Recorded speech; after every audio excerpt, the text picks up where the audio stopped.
श्री शिवाय नमस्तुभ्यम। शिव पुराण की कथा सुनने वाले सभी भक्तों का आज की कथा में हार्दिक स्वागत है। भगवान भोलेनाथ और माता पार्वती आपकी समस्त मनोकामनाओं को पूर्ण करें। ऋषियों ने पूछा, प्रभु, पार्वती देवी का समाधान करते हुए महादेव जी ने ये बात क्यों कही कि संपूर्ण विश्व अग्नि सोमात्मक एवं वागर्थात्मक है। ऐश्वर्य का सार एकमात्र आज्ञा ही है और वो आज्ञा तुम हो। अतः इस विषय में हम क्रमशः यथार्थ बातें सुनना चाहते हैं। वायुदेव बोले, महर्षियों, रुद्रदेव का जो घोर तेजोमय शरीर है उसे अग्नि कहते हैं और अमृतमय सोम शक्ति का स्वरूप है, क्योंकि शक्ति का शरीर शांति कारक है और जो अमृत है वो प्रतिष्ठा नामक कला है, लेकिन जो तेज है वह साक्षात विद्या नामक कला है। संपूर्ण सूक्ष्म भूतों में वे ही दोनों रस और तेज हैं। तेज की वृत्ति दो प्रकार की है, एक सूर्य रूपा है और दूसरी अग्नि रूपा है। इसी तरह रसवृत्ति भी दो प्रकार की है, एक है सोम रूपिणी और दूसरी जल रूपिणी। तेज विद्युत आदि के रूप में उपलब्ध होता है तथा रस मधुर आदि के रूप में। तेज और रस के भेदों ने ही इस चराचर जगत को धारण कर रखा है। अग्नि से अमृत की उत्पत्ति होती है और अमृत स्वरूप घी से अग्नि की वृद्धि होती है। अतएव अग्नि और सोम की दी हुई आहुति जगत के लिए हितकारक होती है। शस्य संपत्ति भविष्य का उत्पादन करती है, वर्षा शस्य को बढ़ाती है। इस प्रकार वर्षा से ही भविष्य का प्रादुर्भाव होता है, जिससे यह अग्नि सोमात्मक जगत टिका हुआ है। अग्नि वहां तक ऊपर को प्रज्वलित होती है जहां तक सोम संबंधी परम अमृत विद्यमान है, और जहां तक अग्नि का स्थान है वहां तक सोम संबंधी अमृत नीचे को झरता है। इसलिए कालाग्नि नीचे है और शक्ति ऊपर। जहां तक अग्नि है उसकी गति ऊपर की ओर है और जो जल का आप्लावन है उसकी गति नीचे की ओर है। आधार शक्ति ने ही इस ऊर्ध्वगामी कालाग्नि को धारण कर रखा है तथा निम्नगामी सोम शिव शक्ति के आधार पर प्रतिष्ठित है। शिव ऊपर है और शक्ति नीचे तथा शक्ति ऊपर है और शिव नीचे। इस प्रकार शिव और शक्ति ने यहाँ सब कुछ व्याप्त कर रखा है। बारंबार अग्नि द्वारा जलाया हुआ जगत भस्मसात हो जाता है। यह अग्नि का वीर्य है। भस्म को ही अग्नि का वीर्य कहते हैं। जो इस प्रकार भस्म के श्रेष्ठ स्वरूप को जानकर अग्नि इत्यादि मंत्रों द्वारा भस्म से स्नान करता है, वह बंधा हुआ जीव पास से मुक्त हो जाता है। अग्नि के वीर्य रूप भस्म को सोम ने अयोग युक्ति के द्वारा फिर आप्लावित किया, इसलिए वह प्रकृति के अधिकार से चला गया। यदि योग युक्ति से शाक्त अमृत वर्षा के द्वारा उस भस्म का सब ओर आप्लावन हो तो वह प्रकृति के अधिकारों को निवृत्त कर देता है। अतः इस तरह का अमृत प्लावन सदा मृत्यु पर विजय पाने के लिए ही होता है। शिवाग्नि के साथ शक्ति संबंधी अमृत का स्पर्श होने पर जिसने अमृत का आप्लावन प्राप्त कर लिया उसकी मृत्यु कैसे हो सकती है। जो अग्नि के इस गुह्य स्वरूप को तथा पूर्वोक्त अमृत प्लावन को ठीक ठीक जानता है वह अग्नि सोमात्मक जगत को त्याग कर फिर यहाँ जन्म नहीं लेता। जो शिवाग्नि से शरीर को दग्ध करके शक्ति स्वरूप सोमामृत से योग मार्ग के द्वारा इसे आप्लावित करता है वह अमृत स्वरूप हो जाता है। इसी अभिप्राय को हृदय में धारण करके महादेव जी ने इस संपूर्ण जगत को अग्नि सोमात्मक कहा था। उनका ये कथन सर्वथा उचित है। और अब आप सुनेंगे जगत वाणी और अर्थ रूप है, इसका प्रतिपादन। वायु देवता कहते हैं, महर्षियों, अब ये बता रहा हूँ कि जगत की वागर्थात्मकता की सिद्धि कैसे की गई है। 6 अद्वाओं अर्थात मार्गों का सम्यक ज्ञान मैं संक्षेप से ही करा रहा हूँ, विस्तार से नहीं। कोई भी ऐसा अर्थ नहीं है जो बिना शब्द का हो और कोई भी ऐसा शब्द नहीं है जो बिना अर्थ का हो। अतः समयानुसार सभी शब्द संपूर्ण अर्थों के बोधक हैं। प्रकृति का यह परिणाम शब्द भावना और अर्थ भावना के भेद से 2 प्रकार का है। उसे परमात्मा शिव तथा पार्वती की प्राकृत मूर्ति कहते हैं। उनकी जो शब्दमयी विभूति है उसे विद्वान 3 प्रकार की बताते हैं, स्थूला, सूक्ष्मा और परा। स्थूला वो है जो कानों को प्रत्यक्ष सुनाई देती है, जो केवल चिंतन में आती है उसे सूक्ष्मा कही गई है, और जो चिंतन की सीमा से भी परे है उसे परा कहा गया है। वह शक्ति स्वरूपा है। वही शिव तत्व के आश्रित रहने वाली पराशक्ति कही गई है। ज्ञान शक्ति के संयोग से वही इच्छा की उपोद्बलिका उसे दृढ़ करने वाली होती है। वह संपूर्ण शक्तियों की समष्टि रूपा है और वही शक्ति तत्व के नाम से विख्यात होकर समस्त कार्य समूह की मूल प्रकृति मानी गई है। उसी को कुंडलिनी कहा गया है। वही विशुद्धाध्वपरा माया है। वह स्वरूपतः विभाग रहित होती हुई भी 6 अध्वाओं के रूप में विस्तार को प्राप्त होती है। इन 6 अध्वाओं में से 3 तो शब्द रूप हैं और 3 अर्थ रूप बताए गए हैं।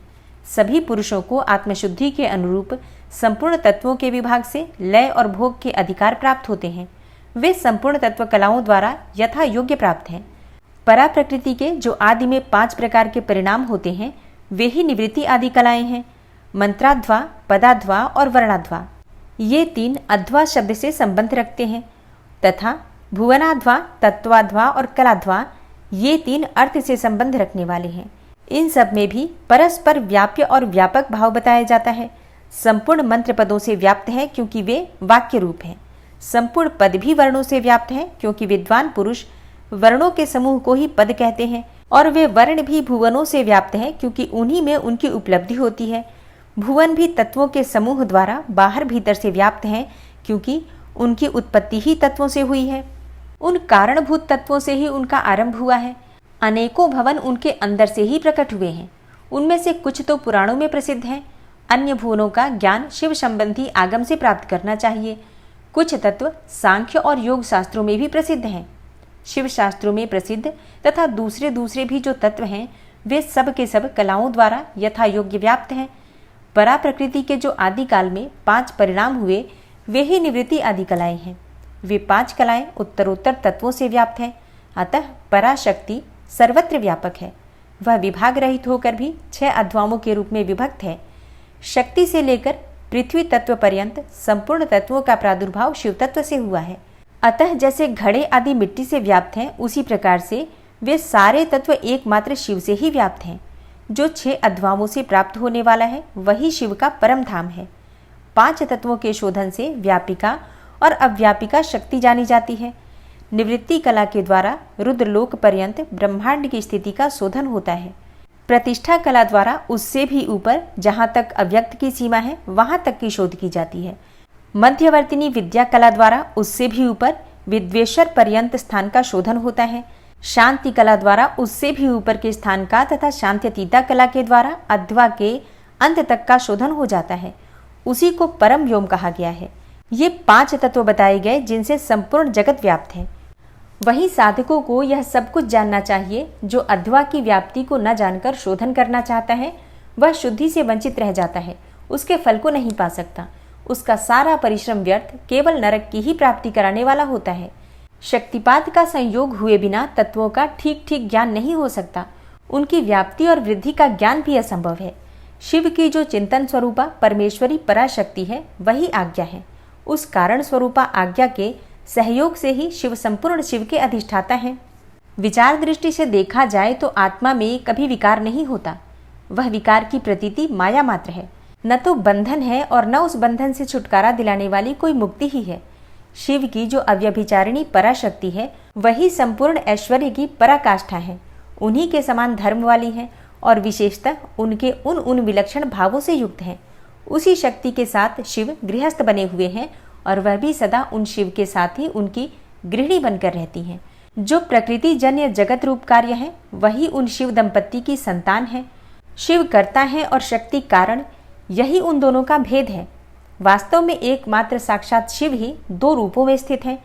कुछ लोगों का कहना है कि स्त्री और पुरुष रूप में ही उनका भेद है, जबकि अन्य लोग कहते हैं कि पराशक्ति शिव में नित्य समवेत है।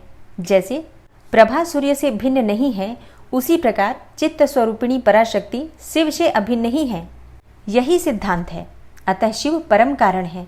उनकी आज्ञा ही परमेश्वरी है। उसी से प्रेरित होकर शिव की अविनाशी मूल प्रकृति कार्यभेद से महामाया, माया और त्रिगुणात्मिक प्रकृति इन तीनों रूपों में स्थित होकर 6 अध्वाओं को प्रकट करती हैं। वह 6 प्रकार का अध्वा वागर्थमय है, वही संपूर्ण जगत के रूप में स्थित है। सभी शास्त्र समूह इसी भाव का विस्तार से प्रतिपादन करते हैं। तदनंतर ऋषियों ने कई कारण दिखाकर पूछा, वायुदेव, यदि शिव सदा शांत भाव से ही रहकर सब पर अनुग्रह करते हैं तो सबकी अभिलाषाओं को एक साथ ही पूर्ण क्यों नहीं कर देते? जो सब कुछ करने में समर्थ होगा वह सबको एक साथ ही बंधन मुक्त क्यों नहीं कर सकेगा? यदि कहें अनादिकाल से चले आने वाले सबके विचित्र कर्म अलग अलग हैं, अतः सबको एक समान फल नहीं मिल सकता, तो ये ठीक नहीं है, क्योंकि कर्मों की विचित्रता भी यहाँ नियामक नहीं हो सकती। कारण कि वे कर्म भी ईश्वर के कराने से ही होते हैं। इस विषय में बहुत कहने से क्या लाभ? उपर्युक्त रूप से विभिन्न युक्तियों द्वारा फैलाई गई नास्तिकता जिस प्रकार से शीघ्र ही निवृत्त हो जाए वैसा उपदेश कीजिए। तब वायु देवता ने कहा, ब्राह्मणों, लोगों ने युक्तियों से प्रेरित होकर जो संशय उपस्थित किया है वह उचित ही है, क्योंकि किसी बात को जानने की इच्छा अथवा तत्व ज्ञान के लिए उठाया गया प्रश्न साधु बुद्धि वाले पुरुषों में नास्तिकता का उत्पादन नहीं कर सकता। मैं इस विषय में ऐसा प्रमाण प्रस्तुत करूंगा जो सत्पुरुषों के मोह को दूर करने वाला है। असत पुरुषों का जो अन्यथा भाव होता है उसमें प्रभु शिव की कृपा का अभाव ही कारण है। परिपूर्ण परमात्मा शिव के परम अनुग्रह के बिना कुछ भी कर्तव्य नहीं है, ऐसा निश्चय किया गया है। परानुग्रह कर्म में स्वभाव ही पर्याप्त अर्थात पूर्णतः समर्थ है, अन्यथा निस्वभाव पुरुष किसी पर भी अनुग्रह नहीं कर सकता। पशु और पाश रूप सारा जगत ही पर कहा गया है, वह अनुग्रह का पात्र है। पर को अनुग्रहित करने के लिए पति की आज्ञा का समन्वय आवश्यक है। पति आज्ञा देने वाला है, वही सदा सब पर अनुग्रह करता है। उस अनुग्रह के लिए ही आज्ञा रूप अर्थ को स्वीकार करने पर शिव परतंत्र कैसे कहे जा सकते हैं। अनुग्राहक की अपेक्षा न रखकर कोई भी अनुग्रह सिद्ध नहीं हो सकता। अतः स्वातंत्र शब्द के अर्थ की अपेक्षा न रखना ही अनुग्रह का लक्षण है। जो अनुग्राह्य है वह परतंत्र माना जाता है, क्योंकि पति के अनुग्रह के बिना उसे भोग और मोक्ष की प्राप्ति नहीं होती। जो मूर्त्यात्मा है वे भी अनुग्रह के ही पात्र हैं, क्योंकि उनसे भी शिव की आज्ञा की निवृत्ति नहीं होती। वे भी शिव की आज्ञा से बाहर नहीं हैं। यहाँ कोई ऐसी वस्तु नहीं है जो शिव की आज्ञा के अधीन न हो। सकल अर्थात सगुण या साकार होने पर भी जिसके द्वारा हमें निष्कल अर्थात निर्गुण या निराकार शिव की प्राप्ति होती है, उस मूर्ति या लिंग के रूप में साक्षात शिव ही विराज रहे हैं। वह शिव की मूर्ति है, यह बात तो उपचार से कही जाती है। जो साक्षात निष्कल तथा परम कारण रूप शिव हैं, वे किसी के द्वारा भी साकार अनुभव से उपलक्षित नहीं होते, ऐसी बात नहीं है। यहाँ प्रमाण गम्य होना उनके स्वभाव का उपपादक नहीं है। प्रमाण अथवा प्रतीक मात्र से अपेक्षा बुद्धि का उदय नहीं होता। वे परम तत्व के उपलक्षण मात्र हैं, इसके सिवा उनका और कोई अभिप्राय नहीं है। कोई न कोई मूर्ति ही आत्मा का साक्षात उपलक्षण होती है। शिव की मूर्ति है, इस कथन का अभिप्राय ये है कि उस मूर्ति के रूप में परम शिव विराजमान है। मूर्ति उनका उपलक्षण है। जैसे काष्ठ आदि आलंबन का आश्रय लिए बिना केवल अग्नि कहीं उपलब्ध नहीं होती, उसी प्रकार शिव भी मूर्त्यात्मा में आरूढ़ हुए बिना उपलब्ध नहीं होते। यही वस्तु स्थिति है। जैसे किसी से ये कहने पर कि तुम आग ले आओ, उसके द्वारा जलती हुई लकड़ी आदि के सिवा साक्षात अग्नि नहीं लाई जाती, उसी प्रकार शिव का पूजन भी मूर्ति रूप में ही हो सकता है, अन्यथा नहीं। इसीलिए पूजा आदि में मूर्त्यात्मा की परिकल्पना होती है, क्योंकि मूर्त्यात्मा के प्रति जो कुछ किया जाता है वह साक्षात शिव के प्रति किया गया ही माना गया है।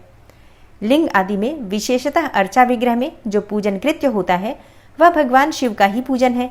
उन मूर्तियों के रूप में शिव की भावना करके हम लोग शिव की ही उपासना करते हैं। जैसे परमेष्ठी शिव मूर्त्यात्मा पर अनुग्रह करते हैं, उसी प्रकार मूर्त्यात्मा में स्थित शिव हम पशुओं पर अनुग्रह करते हैं। परमेष्ठी शिव ने लोकों पर अनुग्रह करने के लिए ही सदाशिव आदि संपूर्ण मूर्त्यात्माओं को अधिष्ठित अर्थात अपनी आज्ञा में रखकर अनुग्रहित किया है। भगवान शिव सब पर अनुग्रह ही करते हैं, किसी का निग्रह नहीं करते, क्योंकि निग्रह करने वाले लोगों में जो दोष होते हैं वे शिव में असंभव हैं।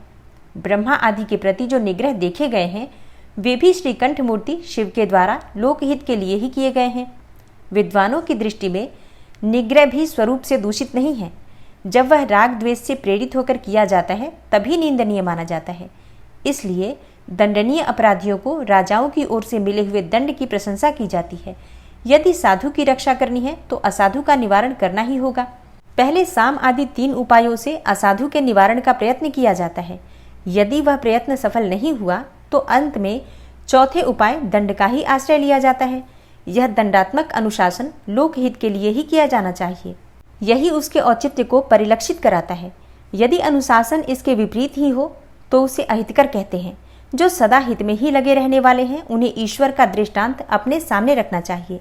ईश्वर केवल दुष्टों को ही दंड देते हैं, इसीलिए निर्दोष कहे जाते हैं।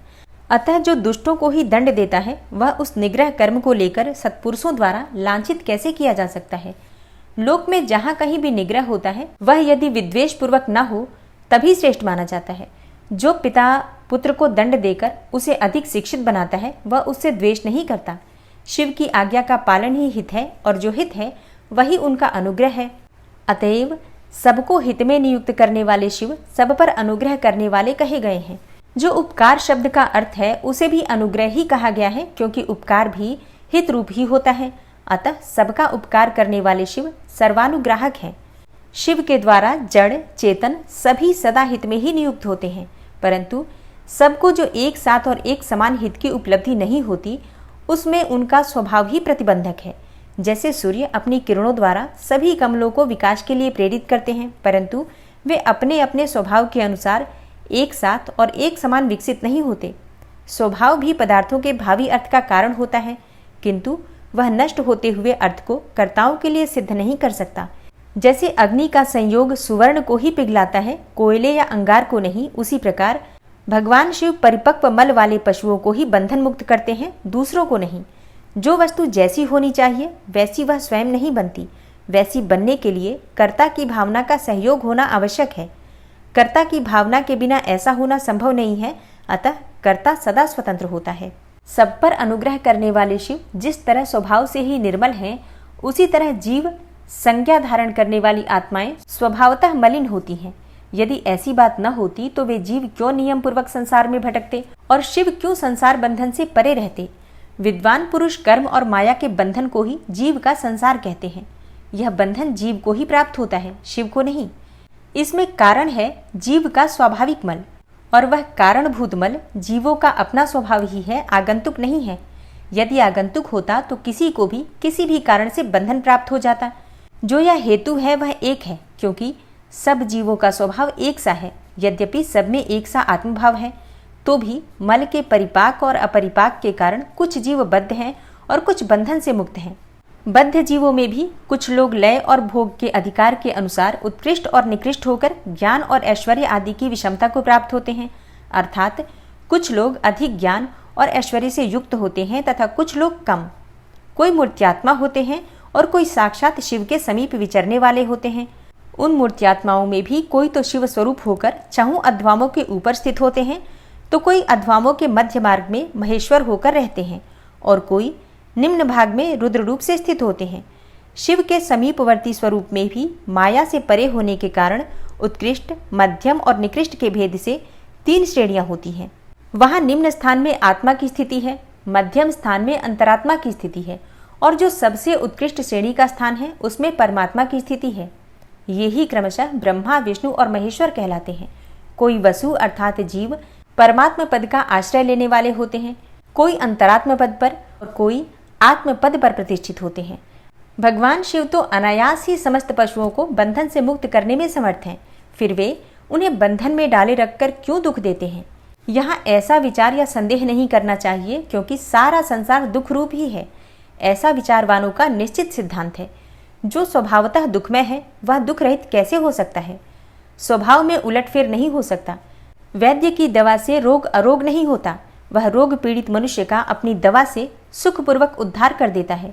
इसी प्रकार जो स्वभावतः मलिन और स्वभाव से ही दुखी है, उन पशुओं को अपनी आज्ञा रूपी औषधि देकर शिव दुख से छुड़ा देते हैं।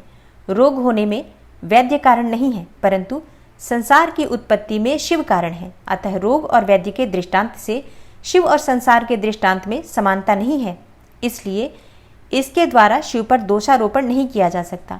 जब दुख स्वभाव सिद्ध है तब शिव उसके कारण कैसे हो सकते हैं। जीवों में जो स्वाभाविक मल है वही उन्हें संसार के चक्र में डालता है। संसार का कारणभूत जो मल अचेतन माया आदि है, वह शिव का सानिध्य प्राप्त किए बिना स्वयं चेष्टाशील नहीं हो सकता। जैसे चुंबक मणि लोहे का सानिध्य पाकर ही उपकारक होता है, लोहे को खींचता है, उसी प्रकार शिव भी जड़ माया आदि का सानिध्य पाकर ही उसके उपकारक होते हैं, उसे सचेष्ट बनाते हैं।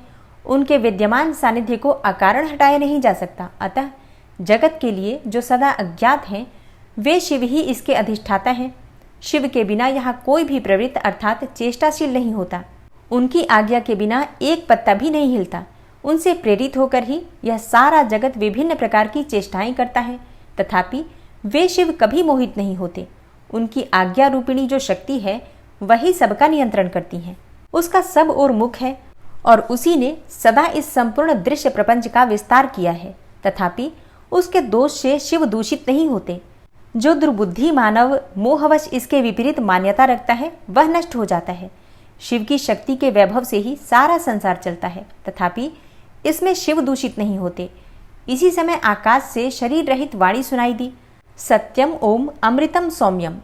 इन पदों का वहां स्पष्ट उच्चारण हुआ। उसे सुनकर सब लोग बहुत प्रसन्न हुए। उनके समस्त संशयों का निवारण हो गया तथा उन मुनियों ने विस्मित होकर प्रभु पवन देव को प्रणाम किया। इस प्रकार उन मुनियों को संदेह रहित करके भी वायुदेव ने ये नहीं माना कि इन्हें पूर्ण ज्ञान हो गया। इनका ज्ञान अभी प्रतिष्ठित नहीं हुआ है, ऐसा समझकर ही वे इस प्रकार बोले। वायु देवता ने कहा, मुनियों, परोक्ष और अपरोक्ष के भेद से ज्ञान दो प्रकार का माना गया है। परोक्ष ज्ञान को अस्थिर कहा जाता है और अपरोक्ष ज्ञान को सुस्थिर। युक्तिपूर्ण उपदेश से जो ज्ञान होता है उसे विद्वान पुरुष परोक्ष कहते हैं। वही श्रेष्ठ अनुष्ठान से अपरोक्ष हो जाएगा और अपरोक्ष ज्ञान के बिना मोक्ष नहीं होता। ऐसा निश्चय करके तुम लोग आलस्य रहित होकर श्रेष्ठ अनुष्ठान की सिद्धि के लिए प्रयत्न करो। दोस्तों, वायवीय संहिता में जो ज्ञान आपको प्राप्त हो रहा है ये पूरी तरह से पूरे शिव पुराण का निचोड़ है, ये कहिए कि सार है। इस संहिता को समझना थोड़ा कठिन है, इसलिए सारे संहिताओं के बाद इसको दिया गया है। मतलब सबसे अंत में वायवीय संहिता आती है। इस संहिता में जीव को मुक्ति का मार्ग बताया गया है, क्योंकि जीव का लक्ष्य होता है शिव से मिलना।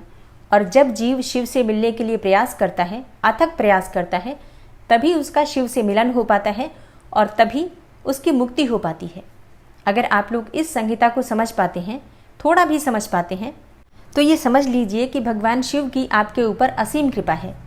और फिर सांसारिक कार्य में तो हम सभी लगे हुए हैं, उसके साथ अगर हम अपने जीव को मुक्त कराने के लिए भगवान शिव की कथा पढ़ते हैं, सुनते हैं, पूजा करते हैं, प्रार्थना करते हैं, शिव नाम का उच्चारण करते हैं, भगवान शिव के नाम का जप करते हैं, तभी इस जीव की मुक्ति हो पाती है। मतलब जिस प्रकार से आप अपने शरीर में अपने शरीर को चलाने के लिए अपने पेट को भरते हैं, भोजन डालते हैं, उसी प्रकार से आपके शरीर में एक आत्मा रहती है जिसे जीव कहा गया है। और उस जीव की मुक्ति के लिए, उस जीव की तृप्ति के लिए भगवान शिव के नाम का उच्चारण ही एकमात्र साधन है। उम्मीद करती हूँ आज की कथा आपको ज़रूर पसंद आई होगी। अच्छी लगी हो वीडियो तो बिना लाइक किए बिल्कुल मत जाइएगा। और हाँ, अच्छी लगती है वीडियो तो दूसरे शिव भक्तों तक भी वीडियो को शेयर ज़रूर कीजिए। और चैनल पर अगर आप पहली बार आए हैं, अभी तक आपने चैनल को सब्सक्राइब नहीं किया है, तो आज की वीडियो अगर आपको अच्छी लगे तो चैनल को सब्सक्राइब करके बेल आइकन को ज़रूर प्रेस कर लीजिए। इससे ये होगा कि इस चैनल पर जो भी नई वीडियो अपलोड होंगी उनकी नोटिफिकेशन आपको सही समय पर प्राप्त होगी। मिलती हूँ मैं आपसे अगली वीडियो में, तब तक के लिए नमस्कार।